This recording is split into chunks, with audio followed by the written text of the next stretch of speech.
ನಮಸ್ಕಾರ ಸರ್. ರಾತ್ರಿ ಒಂದು 9:30 ಊಟದ ಸಮಯ ಊಟ ಮಾಡ್ತಾ ಇದ್ದೆವು ಸರ್.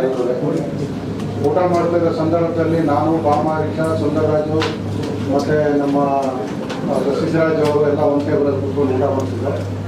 ಇನ್ನೊಂದು ಟೇಬಲ್ ನಾಲ್ಕರ ಸತೀಶು ಮತ್ತು ನಮ್ಮ ರಥವರ ಮಂಜು ಅವರೆಲ್ಲ ಒಂದು ಕಡೆ ಒಂದು ಟೇಬಲ್ ಊಟ ಮಾಡ್ತಾಯಿದ್ರು. ಊಟ ಮಾಡೋ ಸಂದರ್ಭದಲ್ಲಿ ಅವ್ರದ್ದೇನು ಜಗಳ ಆಗಿದೆ ಅನ್ನೋದು ನನಗೆ ಇನ್ನೂ ಗೊತ್ತಿಲ್ಲ. ಏನಂತಂದ್ರೆ ಊಟದ ವಿಷಯ ನೀನು ಮಾಡೋ ನೀನೇ ಹೇಳೋಕ್ಕೆ ನನಗೆ ಊಟ ಮಾಡೋಕ್ಕೆ ಅಂತೇಳಿ ಇವರು ಬರಲಿ ಬರೀತಿಗೋದು ಅಂತ ಹೇಳಿ ಎದುರುಗಡೆ ಊಟ ಮಾಡ್ತಿದ್ದ ಪ್ಲೇಟ್ನೇ ತೆಗೆದು ರಥವರ ಮಂಜಿಗೆ ತಲೆ ಹೊಡೆದ್ರು ಸರ್.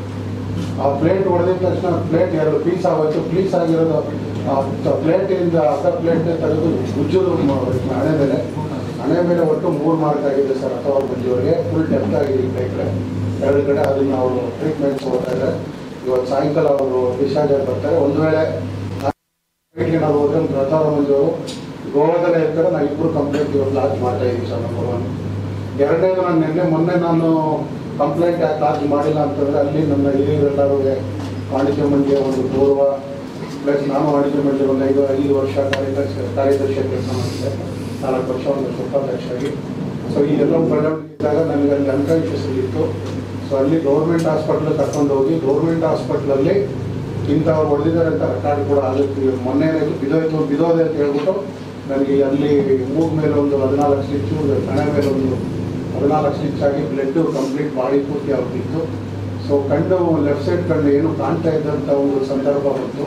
ಸೊ ಆ ಸಂದರ್ಭದಲ್ಲಿ ನಾನು ಫಸ್ಟು ಮೆಡಿಕಲ್ ಟ್ರೀಟ್ಮೆಂಟ್ ತೊಗೊಳಕ್ಕೆ ನಾನು ಬೆಂಗಳೂರು ಹೋಗಬೇಕು ಅಂತ ರಾತ್ರಿ 2:30 ಟ್ರೈ ಮಾಡಿದೆ, ಗಾಡಿ ಸಿಕ್ಕಿದೆ. ಸೊ ಇಮ್ಮಿಡಿಯೇಟಾಗಿ ಬೆಳಗ್ಗೆ ಫಸ್ಟ್ ಫ್ಲೈಟ್ ಇದ್ದಿದ್ದೆ 11:15 ಫ್ಲೈಟು.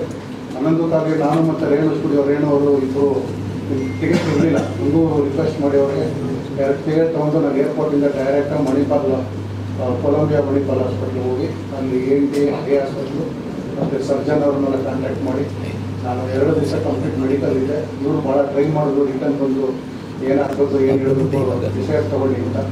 ವಾಣಿಜ್ಯ ನಿನ್ನೆ ನಾನು ಯಾವಾಗ ಈ ಟಿ ವಿ ಮಾಧ್ಯಮದಲ್ಲೆಲ್ಲ ಬಂತು ನಾನು ಎಲ್ಲರೂ ಈ ವಿಷಯನ ಹೇಳಬೇಕು ಅಂತೇಳಿ ನನ್ನ ಮಾಧ್ಯಮಿಕರು ಯಾರು ಬಂದಿದ್ದು ಎಲ್ರಿಗೂ ಕೂಡ ನಡೆದಂಥ ವಿಷಯ ಪ್ರತಿಯೊಂದು ಕೂಡ ನಿನ್ನೆ ಕ್ಲಿಯರ್ ಆಗಿ ಹೇಳಿದ್ದೀನಿ.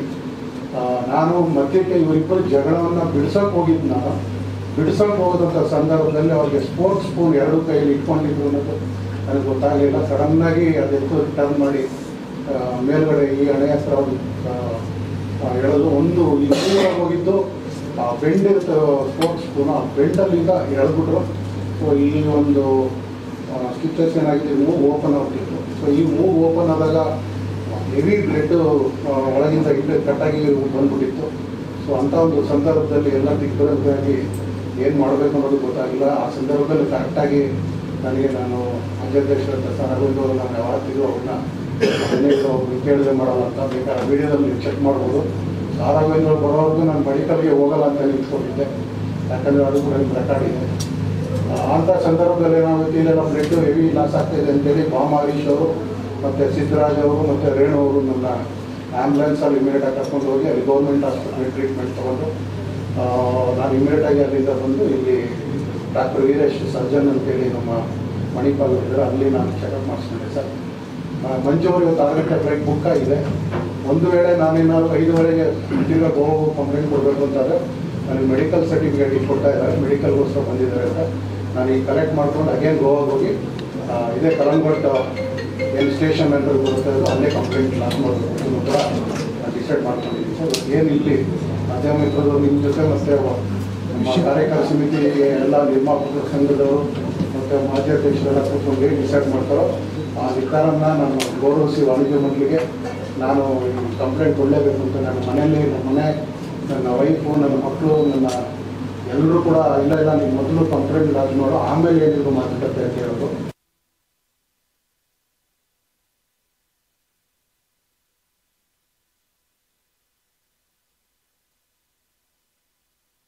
ಇಲ್ಲ ಬಗೆಹರಿಸಂತ ಇದಿಲ್ಲ. ಯಾಕೆಂತಂದ್ರೆ ಈಗ ನೆಕ್ಸ್ಟ್ ಅದೇ ನಡೀತೆ ಇಲ್ಲ ಜಗನ್ ಅದೇ ಕಾರಣಕ್ಕೂ ಕರೆಸಿ ಮಾತಾಡೋದು ಕೂತ್ಕೊಳ್ಳೋದು ತಪ್ಪಾಯ್ತು ಅಂತ ಕೇಳ್ಕೊಳ್ಳೋಂಥ ವಿಷಯನೆಲ್ಲ. ಯಾಕೆಂತಂದರೆ ನಾವೆಲ್ಲ ಪ್ರೊಡ್ಯೂಸರ್ಸ್ಗಳು ಮತ್ತು ಡಿಸ್ಟ್ರಿಬ್ಯೂಟರ್ ಎಕ್ಸಿಕ್ಯೂಟಿವ್ಗಳು ಇದು ಯಾರು ಆಟ ಆಡುವಂಥ ಹುಡುಗರೆಲ್ಲ ಎಲ್ಲರೂ 50-60 ವರ್ಷ ಏಜ್ ಆಗಿದೆ. ನಮಗೂ ಕೂಡ ಜವಾಬ್ದಾರಿ ಇರುತ್ತೆ.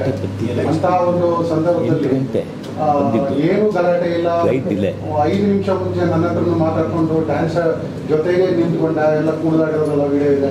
ಸೊ ಅಂಥ ಸಂದರ್ಭದಲ್ಲಿ ಅಷ್ಟು ಬೇಗನೆ ಅವನು ಎಷ್ಟು ಯಾಕೆ ಈ ಥರ ಮಾಡಿದ ಅನ್ನೋದು ಕೂಡ ನಮ್ಗೆ ಇವತ್ತವರೆಗೂ ಇನ್ನೂ ಕೂಡ ನಮ್ಗೆ ಡೈಜೆಸ್ಟ್ ಆಗ್ತಾ ಇಲ್ಲ ಸರ್. ಇದು ಚುನಾವಣೆ ವಿಚಾರವಾಗಿ ನಡೆದಿರುವಂತಹ ಗಲಾಟೆ ಅನ್ನುವಂತ ವಿಚಾರ ನಮಗೂ ಬಂದಿದೆ ಸರ್.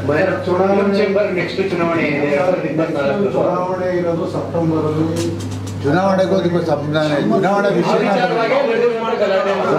ಇನ್ನೊಂದು ಕಡೆಗೆ ಚುನಾವಣೆ ಅಂತಾರೆ, ಇನ್ನೊಂದು ಕಡೆಗೆ ಬೈಲಾ ತಿದ್ದುಪಡಿ ಅಂತಾರೆ. ತಿದ್ದುಪಡಿ ಅಧ್ಯಕ್ಷ ಸತೀಶ್ ಅವರು ಇದ್ದಾರೆ, 2 ವರ್ಷ ಇನ್ನೊಂದು ಕಡೆ ಸಿಡಿ 90 ಅಂತಾರೆ, ಇನ್ನೊಂದು ಕಡೆ ಸಿಡಿ 90 ಅಂತಾರೆ. ಸತೀಶ್, ಈ 2 ವಿಚಾರ ಚುನಾವಣೆದಾಗ್ಲಿ ಅಥವಾ ಬೈಲ ಆಗ್ಲಿ ಇವೆರಡು ವಿಚಾರ ಅಲ್ಲಿ ಬರಲೇ ಇಲ್ಲ, ಸಂಬಂಧನೇ ಇಲ್ಲ. ಇವರು ಗಣೇಶ್ ಸರ್ ಅವ್ರು ಜಗಳ ಬಿಡ್ಸಕ್ ಹೋದ್ರಲ್ಲ, ಅವ್ರಿಬ್ಬರ ಮಧ್ಯೆ ಯಾವ ವಿಚಾರ ಜಗಳ ಆಗ್ತಿತ್ತು ಸರ್? ಯಾಕಂದ್ರೆ ಫಸ್ಟ್ ಅವ್ರು ಇಬ್ಬರ ಮಧ್ಯೆ ಧಾವಿಸಿದ್ದೆ ನೀವು, ಹಂಗಾಗಿ ಅವ್ರಿಬ್ಬರ ಮಧ್ಯೆ ಯಾವ ವಿಚಾರ ಜಗಳ ಶುರುವಾಗಿತ್ತು ಸರ್? ಅವರಿಬ್ಬರು ಮೊದಲು ಮಾತಾಡ್ತಾ ಇದ್ದು ನೀನ್ ಊಟ ಮಾಡುವಂತ, ನೀನ್ ಊಟ ಮಾಡುವಂತ, ಊಟ ಮಾಡೋ ವಿಚಾರಕ್ಕೆ ಜಗಳ ಇದೆ ಸರ್. CCTV ಫುಟೇಜ್ ಪ್ರತಿಯೊಂದು ಇಲ್ಲ, ನೀವು ಪ್ಲೇಟ್ ಅಲ್ಲಿ ಹೊಡೆದಿರೋ ವಿಷಯ ನಿಮ್ಗೆ ಗೊತ್ತಾಗುತ್ತೆ ಅಲ್ವಾ? ಊಟ ಮಾಡ್ತಾ ಇದ್ದೀವಿ ಅಲ್ಲಿ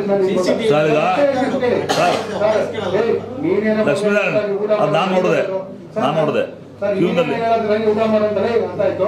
ಏನು ನಂಗೆ ಎಲ್ಲ ಅಂತಿದ್ಯಲ್ಲ ಅಂತ ಇವನಂದ್ರು.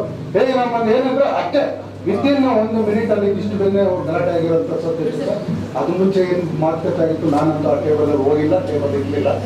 ಸೊ ಯಾವಾಗ ಜಗಳ ಆಗಿ ರಥಾವಳ ಮಂಜುವರೆಗೆ ಬ್ಲಡ್ ಕಂಪ್ಲೀಟ್ಲಿ ಬಾಡಿ ಅವ್ರಿಗೆ ಬಂತು, ತಿರುಗಿ ನೋಡಿದ ತಕ್ಷಣ ಫೌಂಟನ್ ಬಂದ್ಬಿಟ್ಟಿತ್ತು ಬ್ಲಡ್ ಅವ್ರ ಮುಖದಲ್ಲಿ. ಸೊ ಸಡನ್ ಆಗಿ ಫಸ್ಟ್ ಬಿಡ್ಸಕ್ ಹೋಗ್ಬೇಕಾಗಿರೋದು ಕರ್ತವ್ಯ ನಮ್ದು. ನಾನು ಬಿಡ್ಸಕ್ ಹೋದೆ ಅಷ್ಟೇನೆ. ಅವ್ರ ಬ್ಯಾಕ್ ಪೊಸಿಷನ್ ಹಿಂಗಿದ್ರು ಸತ ಅವ್ರು ರಥ ಅವ್ರು ಬಂದು ಹಿಂಗಿದ್ರು.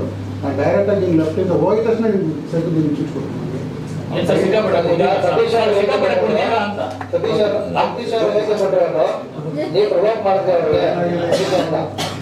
ಸರ್, ಈಗ ತಪ್ಪು ಮಾಡಿದವರು ನುಣ್ಸ್ಕೊಳ್ಳೋದಕ್ಕೆ ಏನೇನೋ ಕಾರಣಗಳನ್ನ ಕೊಡ್ತಾ ಇದ್ದಾರೆ. ಇಲ್ಲಿ ಈ ಮೀಡಿಯಾದಲ್ಲಿ ಏನು ಅವ್ನು ಹೇಳಿದ ನಾವು ಎಲ್ಲ ಸುಳ್ಳು. ನಾನು ಸತ್ಯವಾಗಿ ಹೇಳ್ತಾ ಇದ್ದೀನಿ, ಅದೆಲ್ಲ ಏನೂ ಇಲ್ಲ. ದಯವಿಟ್ಟು ಸರ್, ಇದೇ ನಡೆದಿರೋದು, ಯಾರು ಇಲ್ಲ, ಆ 2 ವಿಚಾರಗಳು ಇಲ್ಲ. ಬೇರೆ ವಿಚಾರ ಏನಾರು ಇದ್ರೆ ಸರ್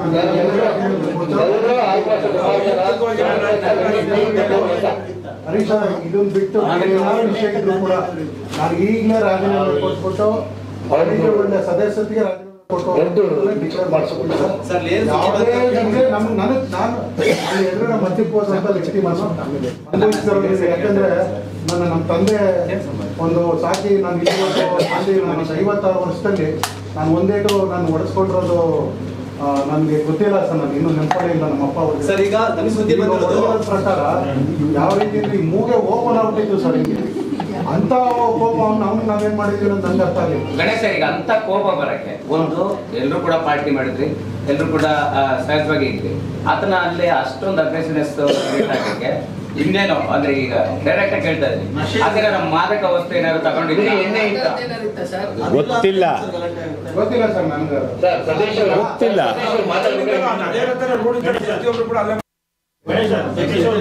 ಒಂದು ಬೈಟಲ್ಲಿ ಹೇಳ್ತಾರೆ, ಎಲ್ಲರೂ ಕುಡ್ಬಿಟ್ಟಿದ್ರು, ಸಿಕ್ಕಾಪಟ್ಟೆ ಲೇಟ್ ಆಗಿದ್ರು. ಗಣೇಶ್ ತಳ್ಳಿದೆ, ಅವ್ರು ಹೋಗಿ ಬಿದ್ರು. ಸರ್, ನಾನೊಂದು 36 ವರ್ಷದಲ್ಲಿ ಒಂದು 25 ವರ್ಷದಿಂದ ಕುಡಿತಾ ಇದ್ದೀನಿ ಸರ್. ನನ್ನ ಮನಸ್ಸಿಗೆ ನನಗೆ ಎಷ್ಟು ತಾಕತ್ತಿದೆ ನಾನು ಅಷ್ಟೇ ಕುಡಿಯಕ್ಕೆ ಸಾಧ್ಯ. ಹಂಗಂತ ಕುಡ್ಬಿಟ್ಟು ನಾನು ಕೆಳಗೆ ಬಿಡೋದಕ್ಕಾಗಲ್ಲ. ನಾನೊಂದು ಪ್ರತಿಷ್ಠೆ ಆಗಿರುತ್ತೆ ಅಂತ 9 ಗಂಟೆಗೆ ಬಸ್ಸಲ್ಲಿ ಎಲ್ಲರೂ 2 ಬಸ್ಸಲ್ಲಿ ಹತ್ತದಾಗ್ಲೇ 7 ಗಂಟೆಗೆ ನಾವು ಹೋಗಿ ರೀಚ್ ಆಗಿದ್ದೇವೆ. 7 ಗಂಟೆ ಚರ್ಚೆನೇ ಆಗಿಲ್ಲ. ಕ್ಲಿಯರ್ ಆಗಿ ಹೇಳಿದ್ದಾರೆ, 9 ಗಂಟೆ ಒಳಗೆ ಎಲ್ಲ ಡ್ರಿಂಕ್ ಸ್ಟಾಪ್, 10 ಗಂಟೆ ಒಳಗೆ ಊಟ ಸ್ಟಾಪ್. ಬೆಳಗ್ಗೆ ಎದ್ದು ಎಲ್ಲರೂ ಇತ್ತಂತ ಲೊಕೇಶನ್ ಕರ್ಕೊಂಡು ಹೋಗ್ತಾ ಇದ್ವಿ. ದಯವಿಟ್ಟು ಎಲ್ಲರೂ ಮಲ್ಕೋಬೇಕು ಅಂತ ಕ್ಲಾರಿಟಿಯಾಗಿ ಅಧ್ಯಕ್ಷರು ಕೂಡ ಎಲ್ಲರ ಮುಂದೆ ಹೇಳಿದ್ರು. ಅದು ಕೂಡ ಯಾವ್ದು ವಿಡಿಯೋ ರೆಕಾರ್ಡ್ ಆಗಿದ್ದು. ಗಣೇಶ್ ಸರ್, ಈಗ ಎಲ್ಲದಕ್ಕೂ ವಿಡಿಯೋ ಸಾಕ್ಷಿ ಇದೆ ಅಂತಂದ್ರಲ್ಲ ನೀವು, ಅಲ್ಲಿ ಜಗಳ ಆಡಿರೋದಕ್ಕೆ ಎಲ್ಲದಕ್ಕೂ. ಸೊ ಹಂಗಾಗಿ ಎಲ್ಲದಕ್ಕೂ ಪ್ರೂಫ್ ಇದೆ ಅಂತಂದ್ಮೇಲೆ ಇವಾಗ ನೀವು ಅಲ್ಲಿ ಕಂಪ್ಲೇಂಟ್ ಲಾಂಚ್ ಮಾಡಕ್ ಹೋಗ್ತಿದ್ರಲ್ಲ, ಅದಕ್ಕೆ ವಿತ್ ವಿಡಿಯೋ ಪ್ರೂಫ್ ನೀವು ಲಾಂಚ್ ಮಾಡ್ತಿದ್ದೀರಾ? ಇಲ್ಲ, ವಿಡಿಯೋ ಪ್ರೂಫ್ ನಾನು ಅಲ್ಲಿಂದ ಇಸ್ಕೊಂಡ್ ಬರ್ತೀನಿ. CCTV ಇದೆ ಅಲ್ಲಿ ಸರ್. ಈಗ CCTV ಫುಟೇಜಸ್ ಎಲ್ಲ ಪೊಲೀಸ್ ಕಂಪ್ಲೇಂಟ್ ಆದ್ರೆ ಕೊಡ್ತೀನಿ ಅಂತ ಹೇಳಿದ್ರೆ ನನಗೆ ಪೊಲೀಸ್ ಕಂಪ್ಲೇಂಟ್ ಫುಟೇಜ್ ಕೊಡ್ತಿದ್ದ ರಾಜ್ಯ ಹೇಳ್ಯಾರೆ. 2 ಲಾರ್ಜ್ ಕಂಪ್ಲೇಂಟ್ ಇದ್ದಾರೆ. ಲಾರ್ಜ್ ಕಂಪ್ಲೇಂಟ್ ನೆನೆ ಇಲ್ಲ. ಅವರು ಇನ್ನೆಷ್ಟು ಟ್ರೀಟ್ಮೆಂಟ್ಗೋಸ್ಕರ ಬೆಂಗಳೂರು ಬಂದವರು. ಹೆವಿ ಸ್ಟಿಚ್ ಬಿಡಿಂಗ್ ಇತ್ತಲ್ಲ, ರಥಾವರ ಬಂದು ಗಲಾಟೆ ಸ್ಪಾಟಲ್ಲೇ ಇಲ್ಲ. ಯಾರಿಗೊಂದು ಕಂಪ್ಲೇಂಟ್ ಕೊಡಿ ಹೆಂಗೆ ಕೊಡೋದು ಅಂತ ನಾವು ಕೇಳಿದ್ವಿ. ಕಂಪ್ಲೇಂಟ್ ಕೊಡಲು ಕೂಡ ಇಲ್ಲ, ಯಾರು ಕಂಪ್ಲೇಂಟ್ ಕೊಡಿ ಫುಟೇಜ್ ಕೊಡ್ತೀನಿ ಅಂತ ಅವ್ರು ಒಪ್ಕೊಂಡಿದ್ದಾರೆ ಸರ್. ಈಗ ಕಂಪ್ಲೇಂಟ್ ಕೊಡ್ತಾ ಇದ್ದಾರೆ. ಅಧ್ಯಕ್ಷ, ಈಗ ಇಷ್ಟ ಆಗಿರೋದಂತೂ ದೇವರ ದಯೆಯಿಂದ ಇಷ್ಟ ಆಗಿದೆ, ಓಕೆ. ಏನೋ ಜೀವ ಹಾನಿ ಆಗಿದ್ರೆ ಯಾರು ಹೊಣೆ? ಅಲ್ಲಿ ಅದಕ್ಕೆ ಸಂಬಂಧಪಟ್ಟಿರುವಂತ ವ್ಯಕ್ತಿಗಳು ಹಲ್ಲೆಯಲ್ಲಿ ಭಾಗಿಯಾಗಿದ್ದಾರೆ. ಅಂದ್ರೆ ಅವ್ರು ನಿಮ್ ಜೊತೆ ಬಂದೇ ಇಲ್ಲ, ನೀವು ಫ್ಲೈಟ್ ಟಿಕೆಟ್ ಬುಕ್ ಮಾಡ್ಕೊಂಡು ಹೋಗಿಲ್ಲ, ಕರೆದಿಲ್ಲ, ಸಭೆಗೆ ಏನೂ ಇಲ್ಲ, ಅಂತವ್ರು ಕೂಡ ಇನ್ವಾಲ್ವ್ ಆಗಿದ್ದಾರೆ, ಜಗಳ ಆಗಿದೆ. ಇದಕ್ಕೇನು ಇಲ್ಲ, ಅವರು ನಮ್ಗೆ ನಾವು ರಿಕ್ವೆಸ್ಟ್ ಅಲ್ಲಿ ಗೋವಾದಲ್ಲಿ ಇದ್ರು, ಫೋನ್ ಬಂದಾಗ ತಾವು ಬನ್ನಿ ಅಟೆಂಡ್ ಮಾಡಿದ್ರು, ಊಟ ಮಾಡ್ಕೊಂಡು ಹೋಗಿ ಅಂತ. ಅಲ್ಲ ಗೊತ್ತಿಲ್ಲ ಸರ್, ಸರ್ ಹಣೆ ಬರ ಸರ್, ನಮ್ಮ ಹಣೆ ಬರ ಸರ್, ಬ್ಯಾಡ್ ಟೈಮ್ ಅಷ್ಟೇ, ಬ್ಯಾಡ್ ಟೈಮ್. ಯಾವುದೋ ಗ್ರಾಚಾರ ನೋಡಿಲ್ಲ. ನಮ್ಮ ಸದಸ್ಯರು ಅವನು 3-4 ಸಿನಿಮಾ ಮಾಡಿದ್ದಾರೆ, ಅವ್ನು ದೊಡ್ಡ ಪಿಕ್ಚರ್ ಕೊಟ್ಟಿದ್ದಾನೆ.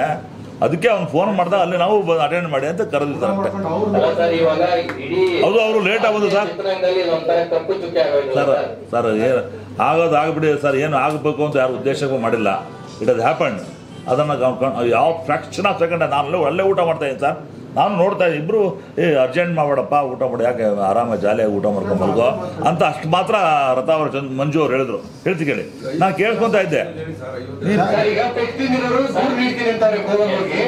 ವಾಣಿಜ್ಯ ಮಂಡಳಿ ಏನಾದ್ರು ಅವರ ವಿರುದ್ಧ ಕ್ರಮ ಕೈಗೊಳ್ಳುತ್ತಾ? ಖಂಡಿತವಾಗಲೂ ನಮ್ಮ ಕನ್ನಡ ಚಿತ್ರರಂಗದ ಮರ್ಯಾದೆ ಹೋಗಿದೆ. ಖಂಡಿತವಾಗಲೂ ಕ್ರಮ ತಗೋಬೇಕು ಸರ್. ಇವತ್ತು ವಾಣಿಜ್ಯ ಮಂಡಳಿ ಆಗಿಲ್ಲ ಸರ್, ಅಂತ ವಿರುದ್ಧ ಕ್ರಮ ತಗೋಬೇಕು. ಆಗೋಗಿದೆ, ಆಫೀಸ್ ನೋಟ್ ಪ್ರಿಪೇರ್ ಆಗಿದೆ. ಅದೇನು ಮಾಡ್ಬೇಕು ಅಂತ ಇವತ್ತೇ ಅನೌನ್ಸ್ ಮಾಡಿ ಇವತ್ತೇ ಕ್ಲೋಸ್ ಮಾಡ್ತೀನಿ.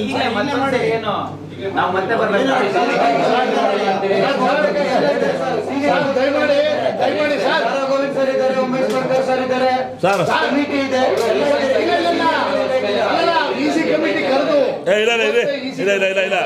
ಇಲ್ಲ ಹೇಳ್ತೀರಿ ಸರ್.